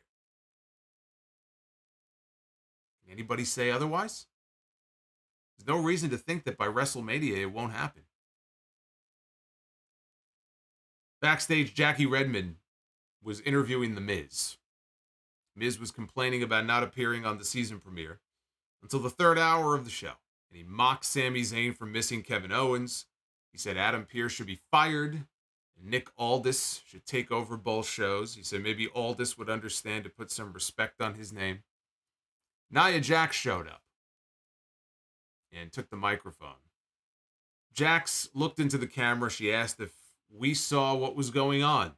She said that everybody was hitting her with their best shot. She said she's still standing. She said that she hasn't hit anyone with her best shot yet. And she talked about how she does the squashing on Raw. That's what she said. She slammed the mic in Miz's chest and she stormed off. Miz tried to express his frustration, but Jackie Redmond said, we're out of time. Sorry. Adam Pearce was shown on the phone in his office talking to somebody who was never identified. And he said that it was a pleasure doing business with whoever it was. I assume it was Shawn Michaels. Rhea Ripley stormed in and complained about people interfering in her matches. And Pearce stood his ground. He was more forceful than he's been before because now he's been promoted, right? He's the general manager now. So now he's kind of feeling his oats here. He's standing up to Rhea Ripley and he says to her, look, you want to make a statement, you're going to do it my way. You're going to defend your title against not one person, but in a fatal 5-way against Nia Jax, against Raquel Rodriguez, against Zoe Stark and Shayna Baszler at Crown Jewel. And Rhea flipped out at first, and then she said, fine, fine with me. And she went to go walk away, and as she's walking away, Jinder Mahal and Veer and Sangha are walking in, and they say, we need to talk to Adam Pearce. And that was the end of the segment, so we don't know what they talked about, but there again, Veer and Sangha. When was the last time we saw them on Monday Night Raw? It's been a while. You just lost Kevin Owens and Sami Zayn. They're no longer a tag team. So they've got to, I don't know if they're going to call anybody up. You know, you got the Creed brothers down there in NXT. There's been talk about AOP coming back, although I thought they were going to be starting in NXT, but they could always put them on the main roster. AOP is like a Carlito situation where I think they're signed and now they're just waiting for the right moment to bring them back. What brand they end up on, though, we don't know. But you just lost Actually, not only did you lose Kevin Owens and Sami Zayn, you lost Kevin Owens and Sami Zayn and Cody Rhodes and Jey Uso, who are very likely not going to be a team for much longer, if at all. And so they're going to have to figure out how do we bolster this tag team division here, because we just lost two big teams. Yeah, even Balor and Priest, I mean, these are makeshift teams. It'd be nice to have some actual teams. So you've got New Day, right? They lost the Usos too, but you got New Day, you've got Alpha Academy. Viking Raiders are done for now, right? He had surgery. He's going to be gone for 6 months. Ivar's getting a singles run. No Ivar tonight, by the way. Elsewhere in the back, Maxine Dupree was leading Otis through a Pilates workout, while Chad Gable, they were showing Maxine doing Pilates, and then they started to pull away, and they showed Otis. I said, no, go back to her. Go back to Maxine. So they're doing Pilates, and Chad Gable is talking to Akira Tozawa, who's doing some stupid exercises. Gable had Otis chop him in the chest and said that one was for Gunther. And he reminded us that he is coming for that Intercontinental title, and he and Otis are also going to be going after the tag team titles. Kofi Kingston and Xavier Woods. Kofi Kingston just got a library named after him in, is it Ghana? I think in Ghana. They had some footage of that. That was very cool. I've never had a library named after me, but I do think in one of these video games, I don't know if it was 2K22 or something, I think somebody named something after me. I think they named a move after me in 2K22. I don't know what move that they named after me. I hope it was a good one. I can't remember at this moment. But Kofi and Xavier showed up. Gable said they were late for class, and Kingston said, we're not here for class. We just heard that you were challenging for the tag team title. Really? You heard that quickly? They showed up like that. They heard that they wanted the tag team titles. So Gable said that Alpha Academy could face the New Day next week for the first time ever. And Tozawa yelled, and then he did some stupid exercises. This was all very silly, but I do like the fact that they are continuing to remind us. They're having Chad Gable remind us almost weekly. He's not done with Gunther. He's coming after that Intercontinental title, and he's going to win it. It's just a matter of when. Do you do it at the Royal Rumble? Do you do it at WrestleMania? That's it. That's really the only question, but it's going to happen. I know some people think I'm crazy. They're like, no, move on. It's over. It's not. There's a reason why they keep reminding us about this. Speaking of Gunther, Imperium was backstage. They were applauding him on his earlier win. And Gunther praised Ludwig Kaiser for beating Johnny Gargano, and he said, you fulfilled your responsibilities. And then he looked at Giovanni Vinci and he said, you did not. And Vinci was caught off guard by this. He said, wait a minute, I helped him win the match.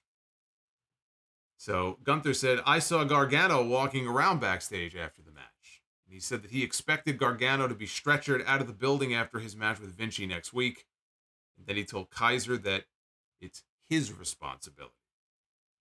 And Gunther smiled and he walked off. And then Kaiser turned to Vinci and he just said, no pressure.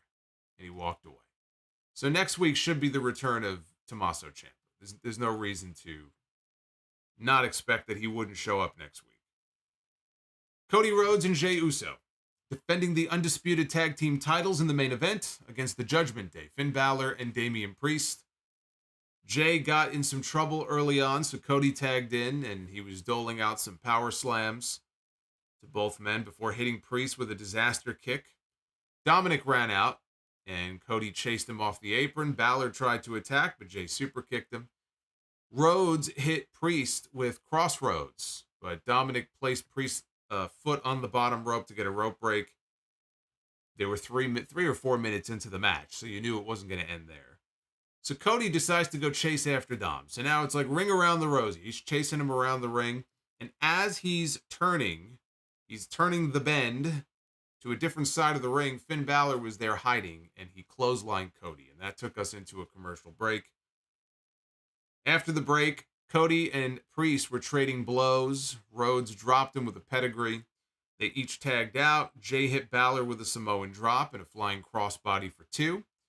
Balor raked the eyes. He dropped him with a headlock elbow drop, and Jay responded back with a super kick. So Jay and Cody, they hit Balor with their 1D Cody Cutter combo finish. Balor kicked out. Rhodes went for a dive. Priest, though, caught him, and he chokeslammed him on the apron. Very weak chokeslam, but he chokeslammed him. Jay went to the top. Dominic tried to stop him, but Jay shoved him aside.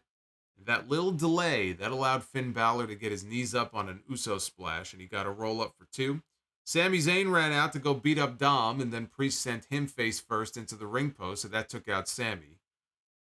Cody chucked Priest into the crowd. He called for a tag. Balor, though, knocked him off the apron right before Jey Uso. He was fingertips away. Balor knocked Cody off the apron.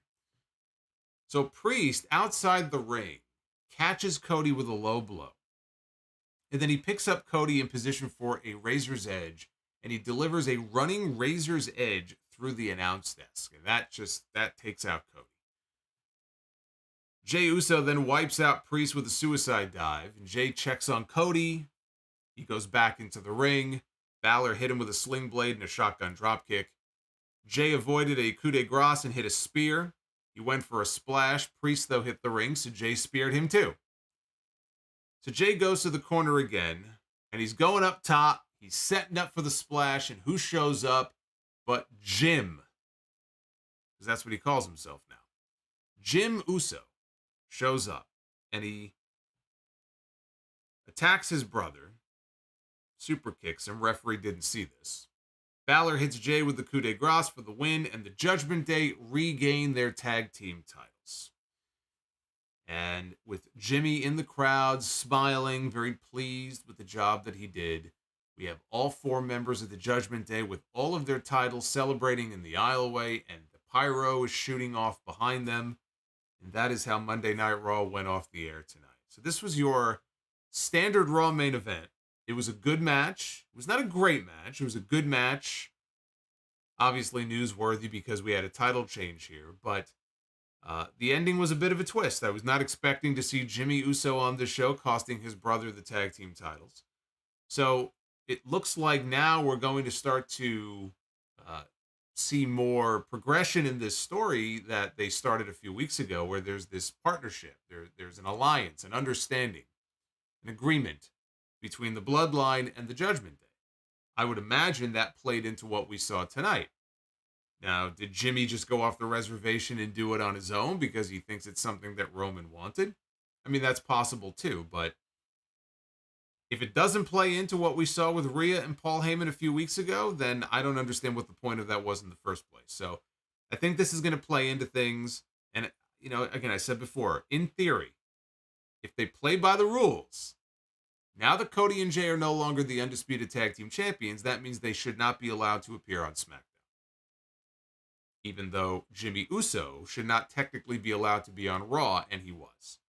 But he ran out, right? That's not like it was something planned, where he's just sort of walking around all day. He came out of the crowd, right? There's still a way to play by the rules and say, hey, you can't do that, right? We've got Adam Pearce running the show on Monday. We got Nick Aldis running the show on Friday. We had a trade. Kevin Owens traded to SmackDown. Sami Zayn comes out like it's a freaking funeral. Oh, I miss my friend. Oh, Kevin's gone. He was eulogizing him, right? It's silly if people continue to just go back and forth between the two shows. That has to stop as of today. Only under special circumstances arranged between the two GMs should that be happening. From this day forward, now they need to adhere to the rules. Raw guys are on Raw. SmackDown guys are on SmackDown. Few exceptions. Unless you're the Undisputed Tag Team Champions, then you get to float. And then War Games at Survivor Series, still nothing officially announced. But again, it looks like we're getting a men's War Games match. You could look at one side, you have members of the Bloodline. It could be Roman in the match, or it could just be Solo and Jimmy partnering up with Balor and Priest and Dominic. You get 5.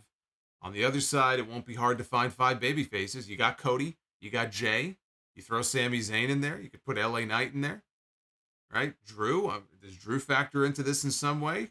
Maybe, right? You have different ways that you can go with this.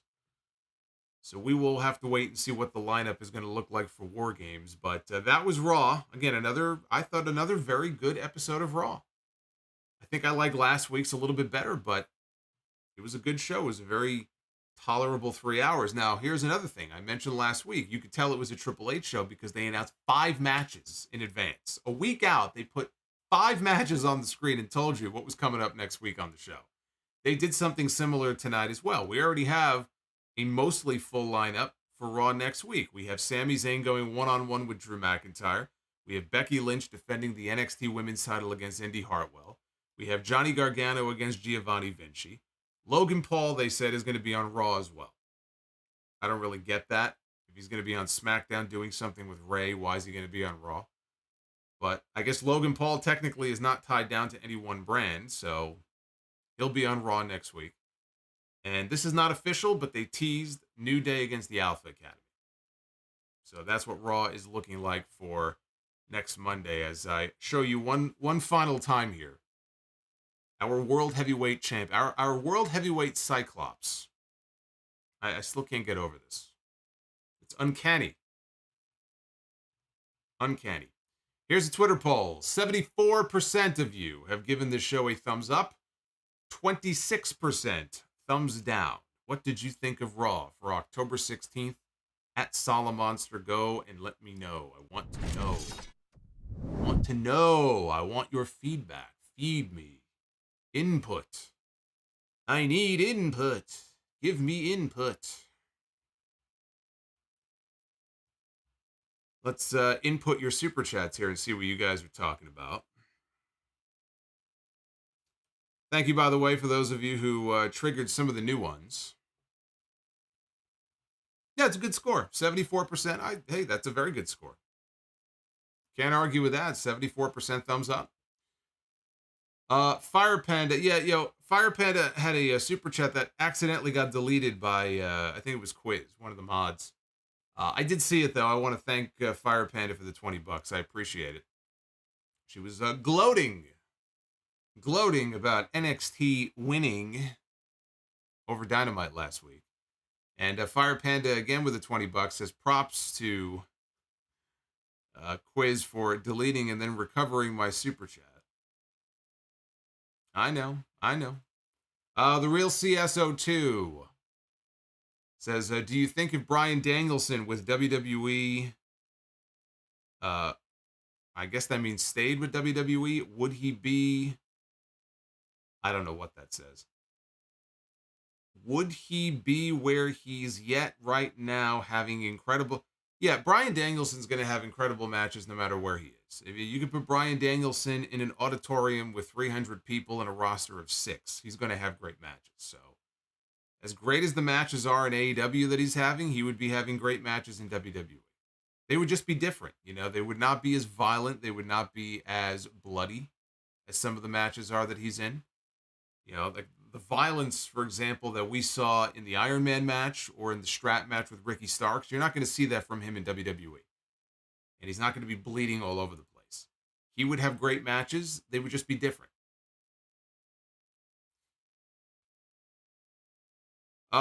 G. Barry Free with the $5 super chat. Hey, G. Barry. What's going on? Let me get some music going on here, man. And the music was off. Some music going on here. G. Barry says, I thought it was just a quick comment on the podcast. Although it was just a quick comment on the podcast, I could actually see them making R-Truth the new GM for NXT. Yeah, it was just a comment I threw out there because I pointed out that Adam Pearce and Nick Aldis are now the GMs for Raw and SmackDown, 2 former NWA champions. So I said if they want to complete the trifecta, they could just make R-Truth the GM for SmackDown, or for for NXT rather. Then you'd have 3 former NWA champions as general managers. G. Barry says, always dropping the best content. Thank you, G. Barry. I appreciate that. Max P123 ABC. Impressive. Idea for the name of Cody and Jay's tag team finish. Yeet Street. Boy, you're a little late, man. They just lost their titles. I think their team is done. You can call it D-O-N-E. Done. Rest in peace, Cody Rhodes and Jey Uso. September 2023 to October 2023. David Brown, thank you for the $2. I think that might have been David's first super chat. The Real CSO2. Hey, Solo, just renewed my Sound Off membership. That's what I like to hear. That's what I like to hear. Thank you, Real CS. Casey says, nice shirt. Thank you. Gotta represent the dragon. Ricky the Dragon Steamboat. Zachariah Sitchin says, I enjoyed Raw. I was there tonight. I'm about to listen to the stream. On my drive home, I feel bad for you all because you had to listen to Kevin Patrick. I was wondering where Michael Cole is. Pretty good show. Do you feel me, sir? Do you feel him, sir? Yes, I feel you. Ricky Cornflakes. Raw needs more 3D robots like the one in the intro. No 3D robot this week. Maybe we'll bring him back next week. M. Mills, thank you for the 22, man. Not a man, but just the expression. Thank you, Michelle. The Gary Sphere. Get ready for the It's Vince's Fault narrative when Nia wins the title.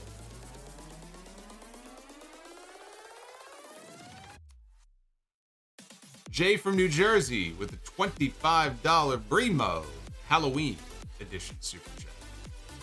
Again, for a limited time only. Solomonster, if NXT ended after this stream and was no more, would you rank Asuka as NXT's greatest superstar? And P.S. Scary movie idea. Solomonster stuck in a Mini Cooper on the Van Wyck in a Mini Cooper with Minoru Suzuki.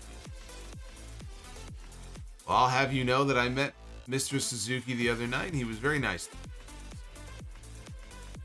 I just made sure I didn't make direct eye contact, and I was very respectful, and I survived, so all is good. Asuka, would I rank her as the greatest superstar to come out of NXT? Probably, yeah. Hard to argue. I mean, she had great matches. She was undefeated. She was probably the most dominant champion they've ever had.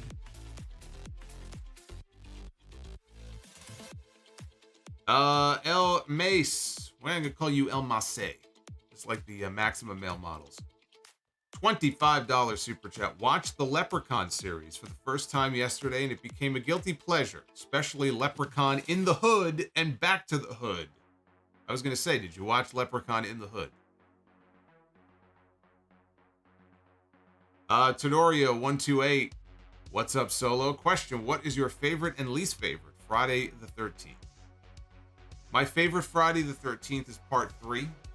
It's the one where he first got the hockey mask. And my least favorite of all of the Fridays is part 5. If you saw part 5, you can probably guess why I didn't like it. Yuri, am I wrong for saying WWE is a little bit lost with what to do with Damian Priest as Money in the Bank holder and lean it more on the Judgment Day storyline like it's not a chance to establish it? I think you just need to be patient. I think they have some plan for Priest and when they want him to cash in.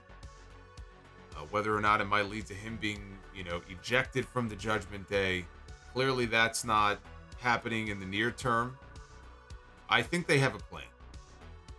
I don't think it's something where they're just trying to figure it out as they go. I think they have a plan for it. I think Triple H has a plan.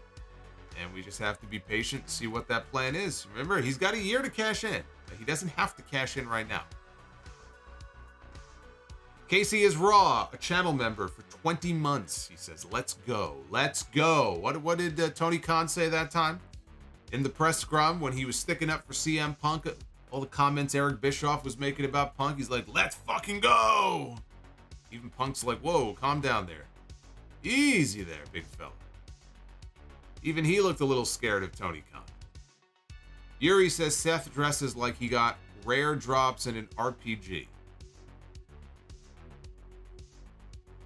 Base Beerus, God of Seduction, Seth looking like Sable or Tori in that gown. See, I knew it reminded me of something. I think you're right. Evening gown, yes, I figured that's what you meant. Chris AXC, tag title hot potato. Feels like it's 98 again. Feels like the belt... You honestly believe that? You didn't live through 98. Feels like the belts are being used to get Judgment Day, Cody, and Jay on both shows as needed until Survivor Series. That's exactly what they do. That's pretty much it. Who else are they going to put the belts on in the meantime? Right? I wouldn't mind seeing the belts on Pretty Deadly. I'm digging Pretty Deadly on SmackDown, but now is not the time, not yet. Arabian Night 2000, if the NWA ends up on Ion, CW, or Paramount, does it by default make them the number 3 promotion in North America? Would you review it if they have weekly TV? Probably not. I'm at my wrestling limit right now. I used to watch NWA Power. You remember, some of you remember, I used to do the reviews on the show. And then occasionally I would clip it and put it on the channel and nobody cared. So I need to focus on the content that people actually give a shit about, because that's all I have time for. So yeah, I would consider it, but would it become a weekly thing that I would stick with? Probably not. Yeah, when I mentioned the story on the podcast, Billy Corgan says he's got 2 TV deals pending. Can't say who it's with. One is for a wrestling show. The other one, it sounds like, might be a reality type show. But he said one of the deals is with a top 20 network. So I went to look up the top 20 networks in this country. And it's not going to be a Fox or an NBC or an ABC. But then you get into the CW network. You get into the Ion Television. You get into HGTV, right? Can you imagine that? Freaking NWA on Food Network. I'm thinking Ion and or CW. That's probably where it's going to, land. Would it automatically make them the number 3 promotion? No. Remember, WOW Women of Wrestling is syndicated. They're on CBS syndicated stations across the country. Would you consider WOW Women of Wrestling to be the number 3 promotion in the country? I mean, do people even watch the show? I hear next to nothing about it. KC1324. When do you think LA Knight wins the Undisputed Championship? Do you think they revisit the Jey Uso Roman Reigns storyline in the future? No. As far as like one-on-one, like a program like they had, no. I think that's over and done with. LA Knight winning the Undisputed Championship won't happen until, if it happens. It wouldn't be until well into next year. I think his best bet is going to end up being the U.S. title or the Intercontinental title, should he eventually end up on Raw. Although, now that I think about that, if he does end up on Raw, I see the thing with that, you have the World Heavyweight title on Raw. If he ends up on Raw, yes, I could see him with the World Heavyweight title a lot sooner than the Undisputed Championship. Base Beer says, please stop saying Logan is a potential world champion. I know you hate hearing it, but I'm just telling you, look, I'm just stating facts. If you don't think that it is a realistic possibility that Logan Paul will end up as a world heavyweight champion in WWE, you're fooling yourself. Because there is a very real possibility that he will, at some point in these next couple of years, be at least a world heavyweight champion. I know a lot of people don't like Logan Paul. He is very sus as a person. We could talk about that, right? You don't need me to talk about that. Just go look him up. But if you don't think that's a possibility, you're fooling yourself. Sean D. So basically, Gunther puts on banger after banger. Yes, he does. Banger after banger after banger. Brewmaking Productions, as of midnight, I'm 25. Changes are coming into my life and I will embrace it. See, that's the right attitude. So whatever those changes are, I hope they're positive ones. And I am wishing you a very happy 25th birthday. Yuri, should Cody become an advocate for working out the Hollywood issues so he can finish his story? He should be an advocate for working out the Hollywood issues to make sure The Rock stays as far away from WrestleMania as possible. I'm surprised Cody's not on the picket lines with the actors. Cody's not trying to stand up and trying to bring peace to the two sides. Cody Rhodes leads the two sides to peace. He's got an ulterior motive for doing so. Yuri, what is the hardest side of establishing your name as a voice in wrestling that you have found? Setting up wise. What is the hardest side of establishing your name as a voice? I mean, it's just having the patience to build a channel, to build a show.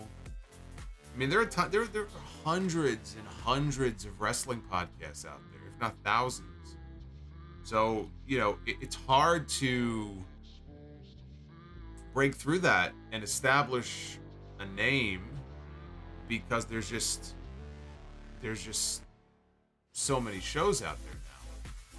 But I think if you're somebody who, has a good voice, you have knowledge, you have strong opinions on things, it helps if you're at least somewhat entertaining and, the sound of your voice doesn't just put people to sleep, then I think you keep at it and put the work in and good things will happen.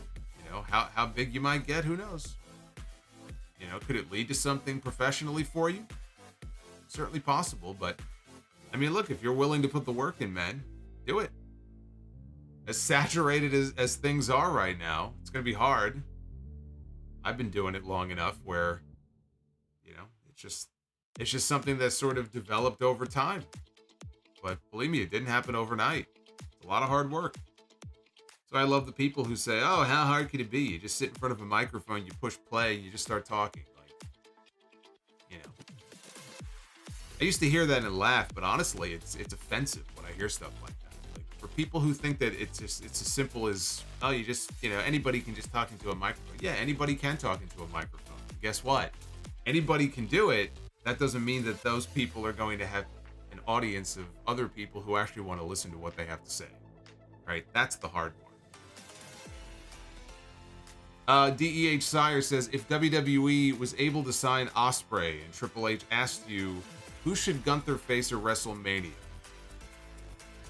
Would you go with the Intercontinental title against Ospreay or go for the World Heavyweight Championship against Seth?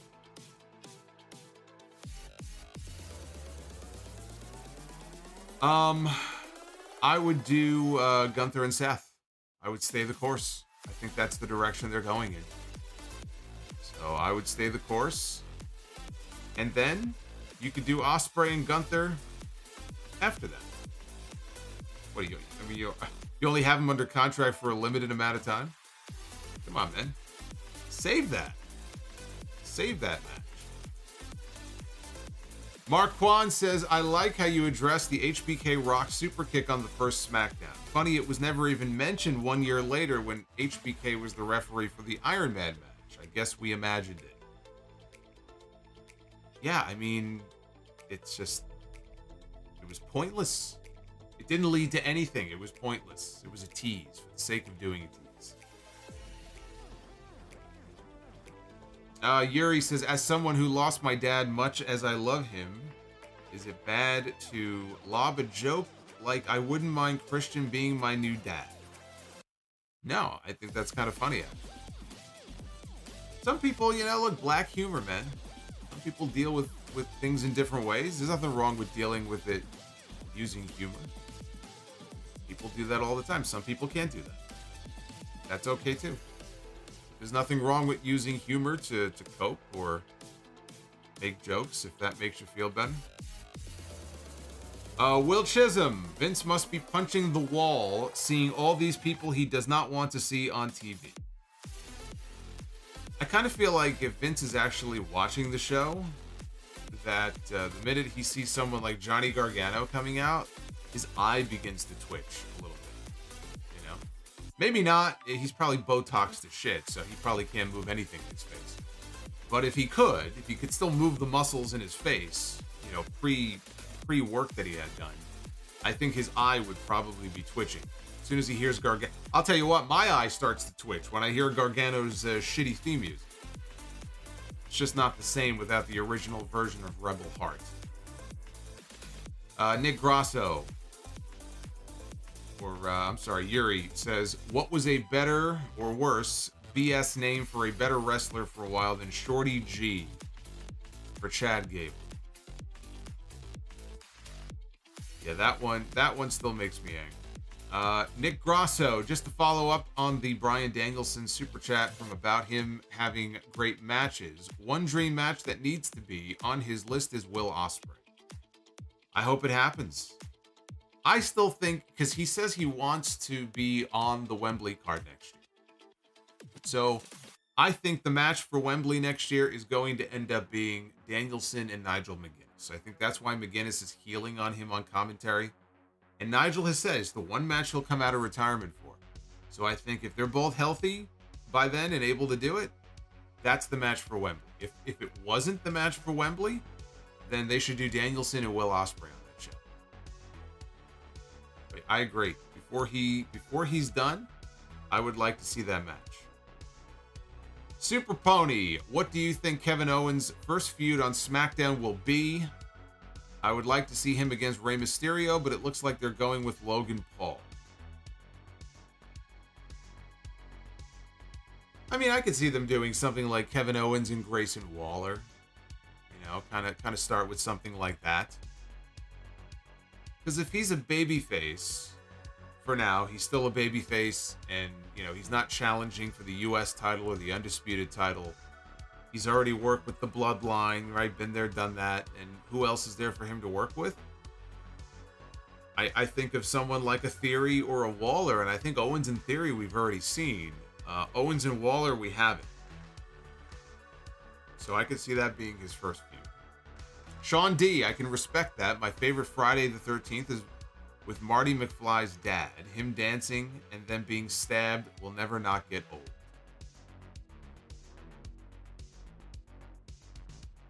Arabian Night. Maybe KO and Zayn go on losing streaks and Jay is the key to reunite them in the new year, and they trade Owens back to Raw and Cody goes to SmackDown. Jay repays Cody and gets back in the good graces with Zayn and KO. Well, that would be a heartwarming story now, wouldn't it?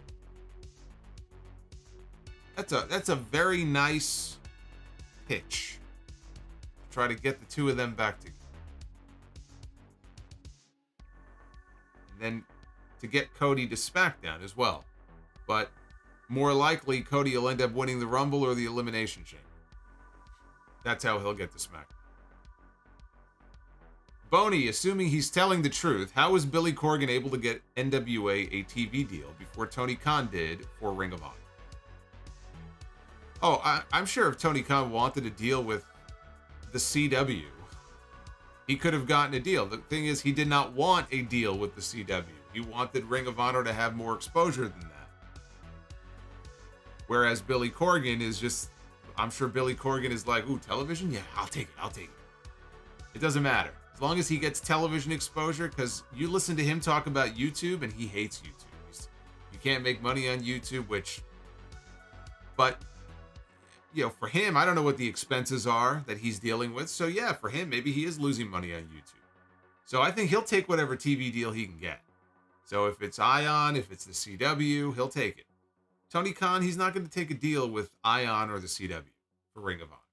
He wants Ring of Honor on TNT. He wants Ring of Honor on TBS. And if he can't get it, then he'll put it behind the paywall. Yuri with the $10. Man, Yuri is on fire tonight, man. Yuri, thank you. Random laugh. I heard your comment about Vader not hitting a perfect moonsault, and my friend listening with me said, call his moonsault the Twisted Bliss. Alexa's moonsault. I laughed. Uh-oh. I bet there's somebody in the chat who's not going to find that funny. Uh-oh.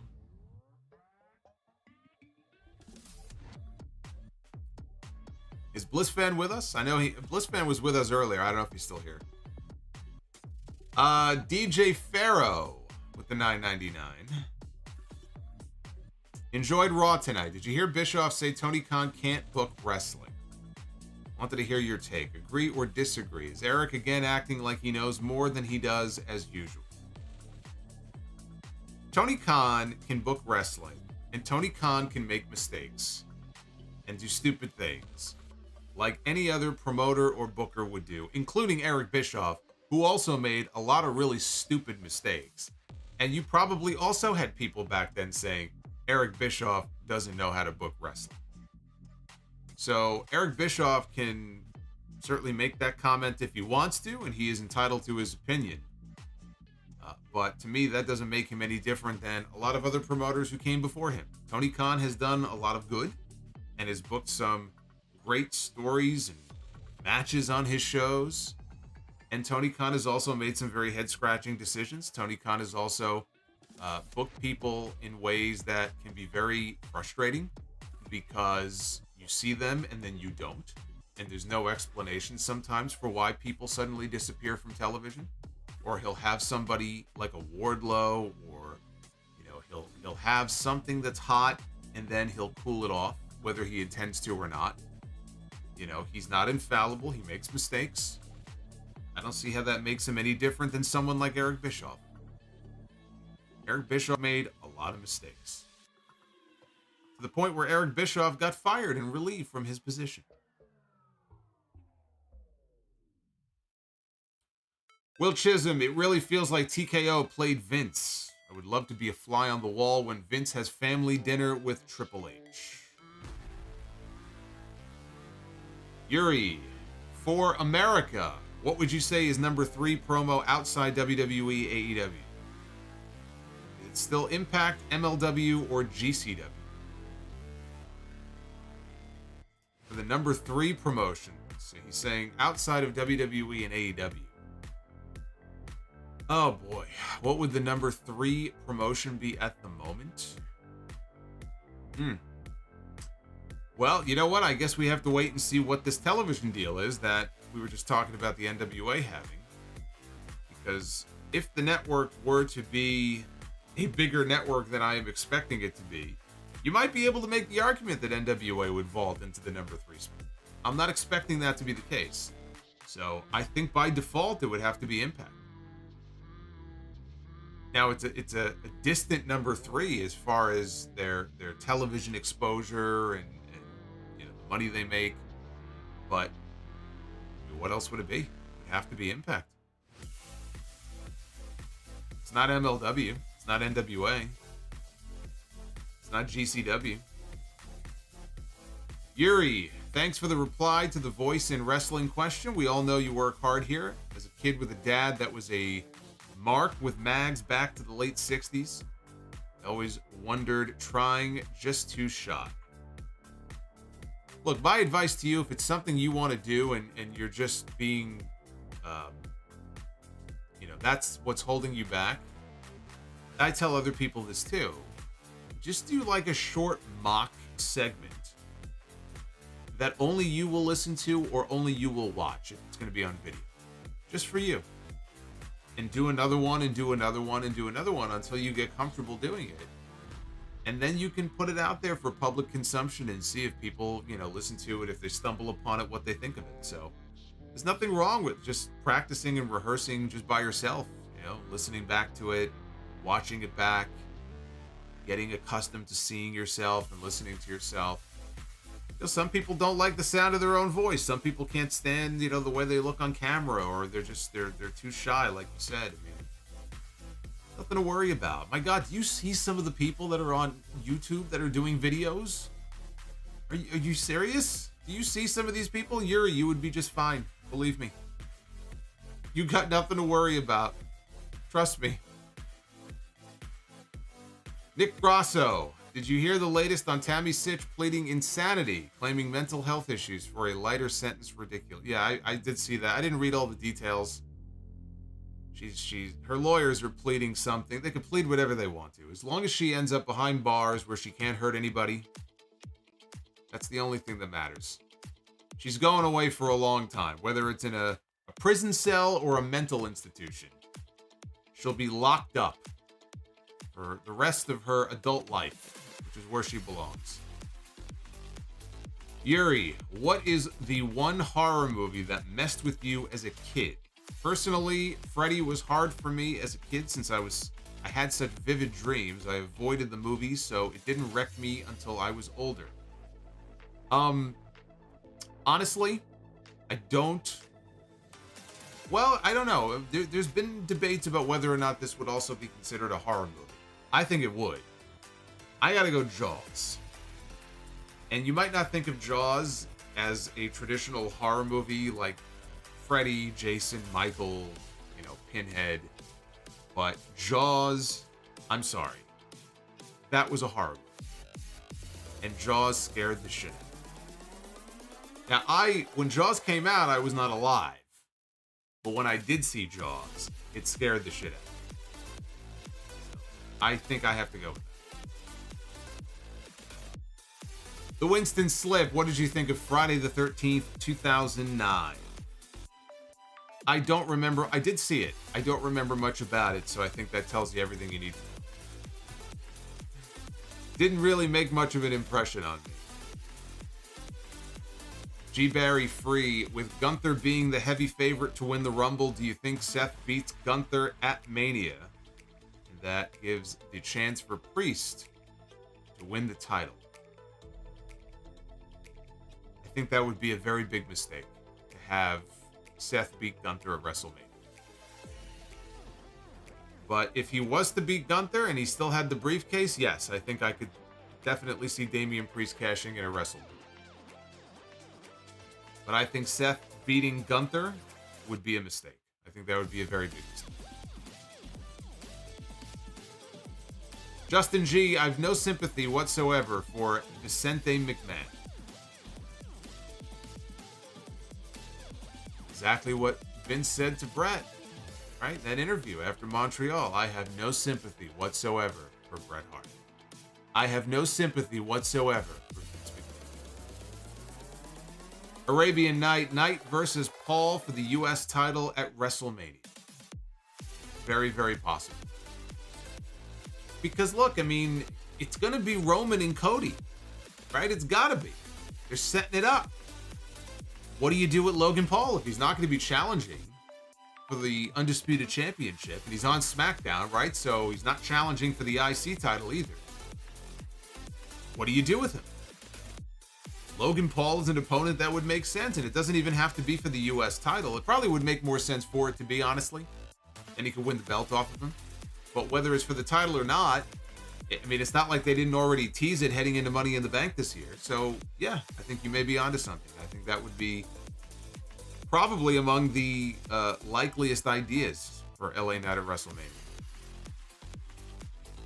And Clone Force 99. I don't know why people said Sami is going heel on Jay. Yeah, I didn't get that vibe. I mean, watching it, I didn't get that vibe. I think that would be ridiculously stupid. You're gonna turn one of the top baby faces in your company when you're already teasing that Drew McIntyre is going heel. You're gonna turn Sami Zayn heel. I mean, what sense would that make? That would be dumb. You've got a ready-made story there, man. You planted the seeds tonight with him talking about how now that I'm back to being a single, I have to prove to people that I can be a world championship caliber star in this company. That's a babyface story, man. People are going to get behind that. They want to see him win the big one at some point. You don't turn him heel. G. Barry says, just curious, what do you do with Money in the Bank? He'll cash it in at some point. Whether it's WrestleMania, whether it's Survivor Series, I mean, he's going to cash it in. I think the chances of Damian Priest winning the title by cashing in Money in the Bank, if I had to put a percentage on it, or if I had to do, what are the odds of him winning as compared to him cashing in and losing? Right now, the feeling I have, honestly, I'm feeling 70-30 that he's going to cash in and lose. That's the feeling I have right now. 70-30 in favor of him cashing in and losing. Don't know when, but that's just a feeling I have.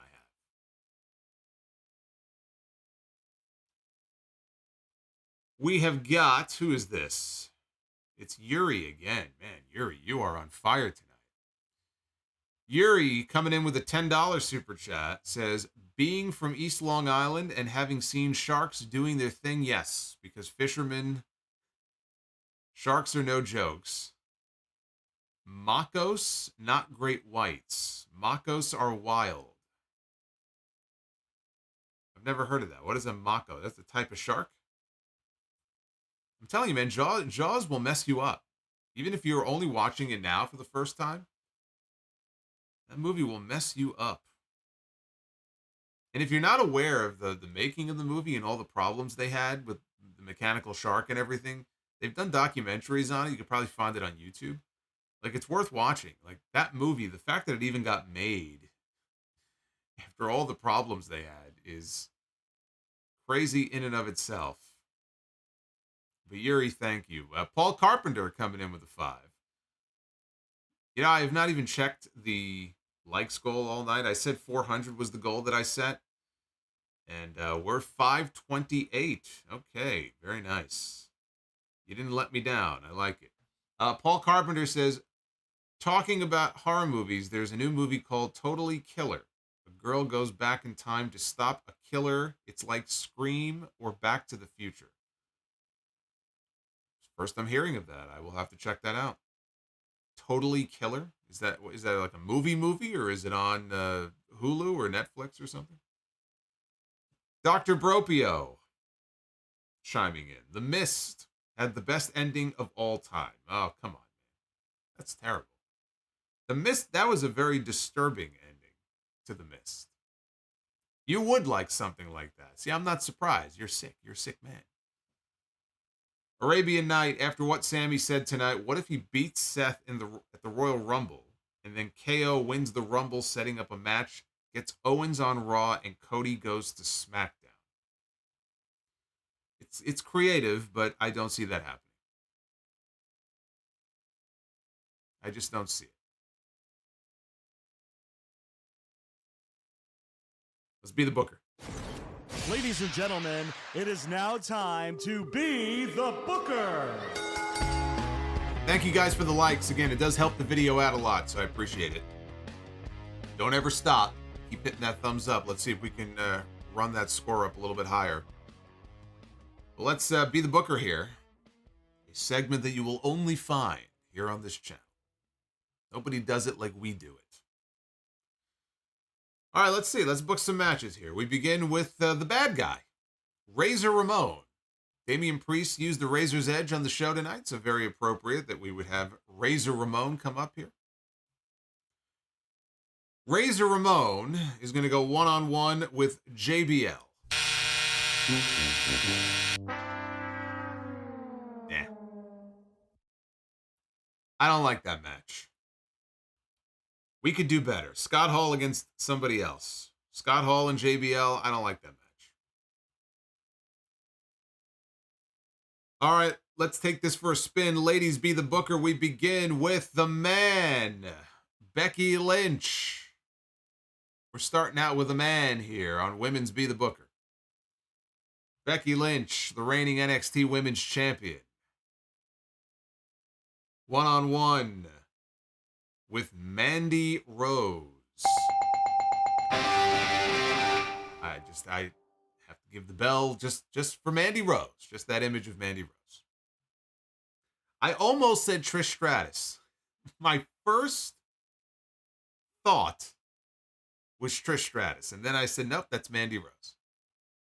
She definitely has that younger Trish vibe going on.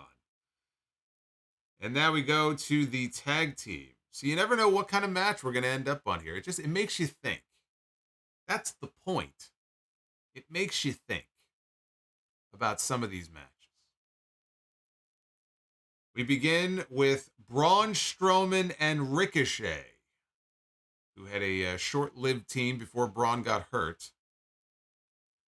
Braun and Ricochet. making their Be the Booker debut as a tag team, are going to be taking on the Hart Foundation. Anytime we land on the Hart Foundation, it's a good night on Be the Booker. But I actually think that would be a very good match. Braun and Ricochet against Brett and Anvil. That would be an excellent tag team match.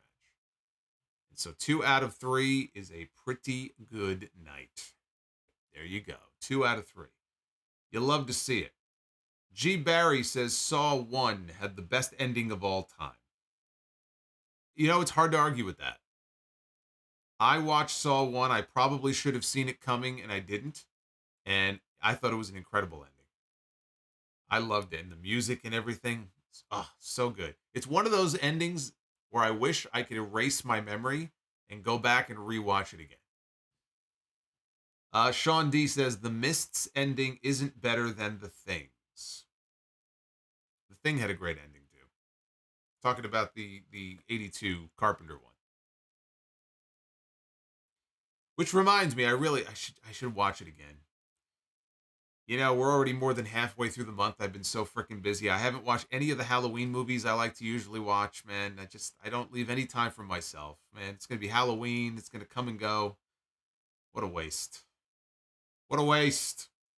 Paul Carpenter, Totally Killer. It's based in the 80s. It's on that's all you had to tell me. You didn't have to say anything else. It's on Prime. I'm going to put that on my watch list. Maybe I'll get to it by 2025. All you had to say was it was based in the 80s. I mean, my God. Dr. Bropio with the $3. You can thank or blame foreign dramas and movies and their ducked up endings or scenes for that. I've been watching too much. I've gotten used to it.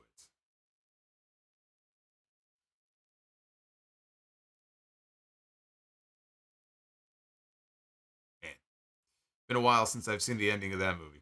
Boney with $2 coming in. Boney says Halloween Resurrection had the best ending. All right, well, you got to get out of here. Get out of here. There it is. The door's that way. Take him, throw him out. That's it.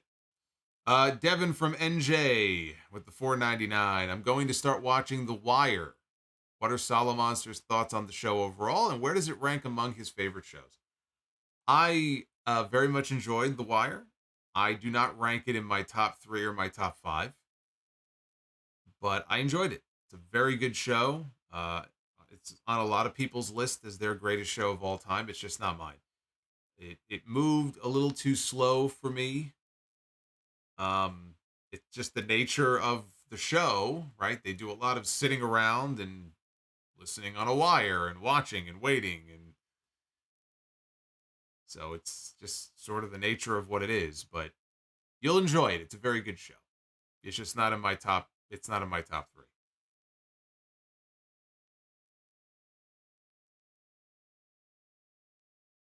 Yuri says, since we are close in age, Sega or Nintendo?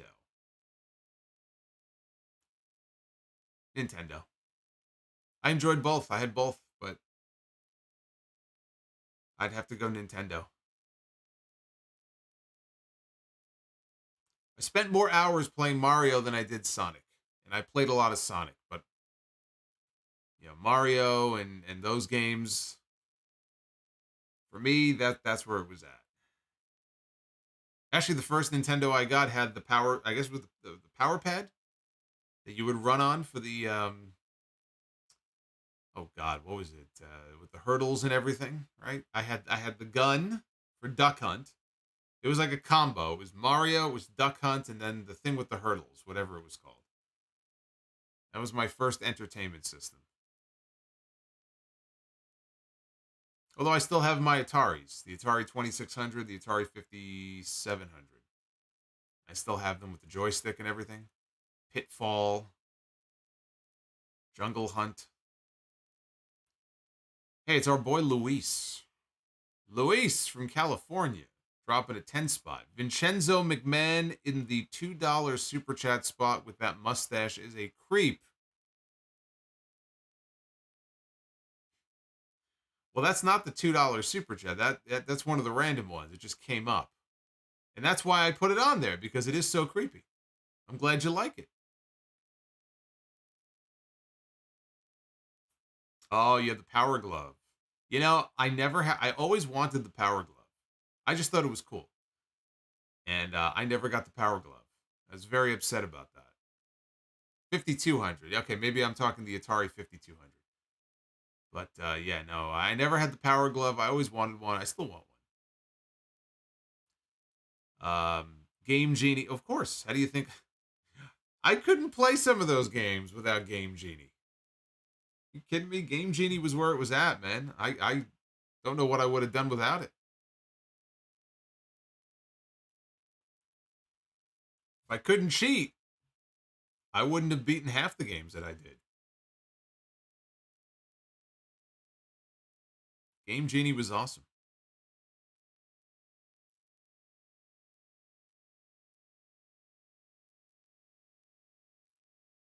Did I play Adventures on Atari? No, I don't think so. Paul Carpenter, the Killer's Mask is a copy of Max Headroom.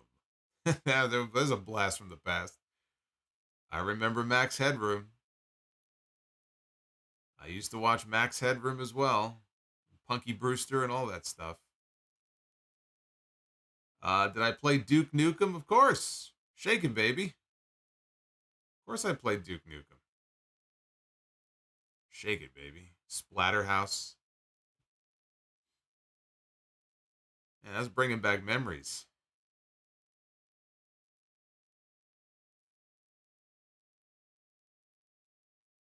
Bread Hart says, FYI, Julia from Stardom is looking for a boyfriend over 40. Maybe we can set her up with Solomonster. Just saying. Isn't Julia in her 20s? Well, hey, you know, if she ever visits America, hey, you know, tell her to drop a super chat on the stream. Tell her to slide over into my DMs. We'll have a conversation. Luis, Roman Reigns against Shawn Ricker is big business. LA Knight will be brought to his best match, even if he loses. See, Luis was a big fan of championship wrestling from Hollywood. And that is where LA Knight, as Shawn Ricker, cut his teeth many years ago. He was managed by Paul Bearer, in fact, Percy Pringle.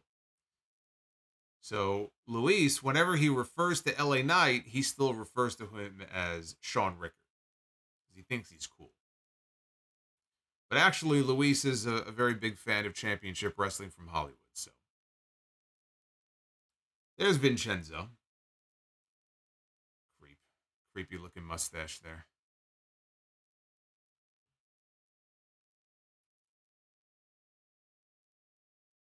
Thoughts on They Live? It's a cult classic. I love it. Big fan of They Live.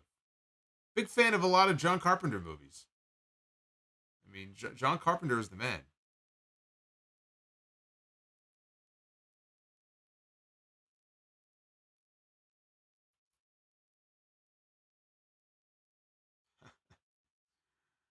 Yeah. Oh my goodness. Anyway, good stuff. Good stuff. Bring back a lot of memories here. I hope you guys enjoyed the review for what I thought was a good episode of Raw overall. I want to thank you for tuning in tonight and supporting. Going to be back live with you again on Wednesday night after AEW Dynamite. Hopefully, Tony Khan has gotten his bearings back together and can keep his eye on the prize here and not have a meltdown again. So we have Dynamite on Wednesday night and then SmackDown on Friday night. So we're hitting all the usual shows this week. If you missed it, episode 830 of the podcast was over 2 hours long. A lot of good stuff on there, including that SmackDown countdown. That was almost an hour of the show right there. So go back and download it. And I'm going to be back with you again live on Wednesday. We got Skywalker coming in, says, let me cash in on my super chat. There you go. You just cashed in. Thank you, Skywalker. Thank you very much. Let me make sure I didn't miss anybody here. I don't believe so. I think we are all caught up. We good? We're good. Take care of yourselves. Come on back Wednesday night. We'll do it all over again right here live on YouTube. Until then, take care, guys.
Fuck Evan Dunn.